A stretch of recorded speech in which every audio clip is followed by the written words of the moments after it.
Sharqi Turkistonda Uyg'ur, Qozoq va boshqa turklarning yig'ilish lagerlariga qamalishiga qarshi faoliyat elib borganlik uchun qo'lga ilingan Serikjon Bilasho'g'lu Qozog'iston poytaxti Nur-Sultonda yana bir qatim sotga chiqdi.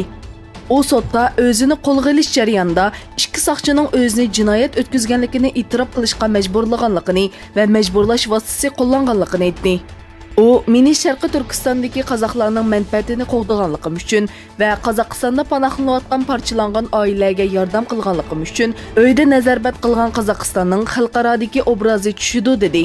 Serikjon Bilasho'g'luning to'g'rida qo'lida hech qanday dalil bo'lmagan sotchining talab qilishi bilan nazarbat vaqti 2019-yil 10-iyungacha uzartildi. Düzce şəhərlik hökumət Asır Daryosi Saatchigil yo'lida barpo qilingan Sharqi Turkiston bog'chisining ko'kartish xizmatini qildi.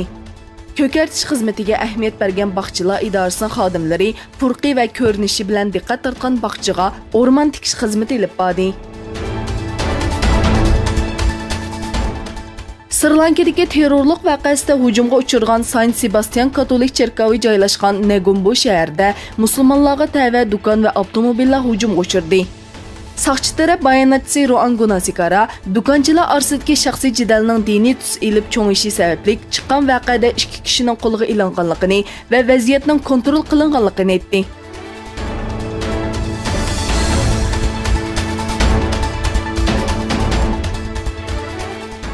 Aqsaray davlat bexatarlik maslahatchisi John Bolton Abraham Lincoln nomli aviamatkaning tuyuqsiz zarba berish atirdi va bombardimon qismi bilan O'rta Sharqqa avatilganligini aytdi.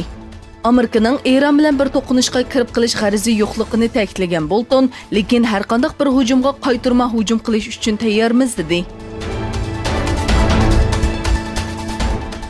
Ramazonning tunji kunda shimoliy kenglik 60 gradusning ichiga joylashgan Rossiyaning Murmansk shahrida sohur vaqti bilan iftor vaqti orasi 20 soat 45 minut bo'lgan. Shuning bilan birga janubiy kenglik 54 gradusga joylashgan Argentinaning Ushuaia shahrida sohur bilan iftor vaqti orasidagi vaqt farqi bo'lgan. Shimoliy kenglikda yashaydigan musulmonlar janubiy yarim shardagilarga qaraganda texim uzun ro'z tutgan.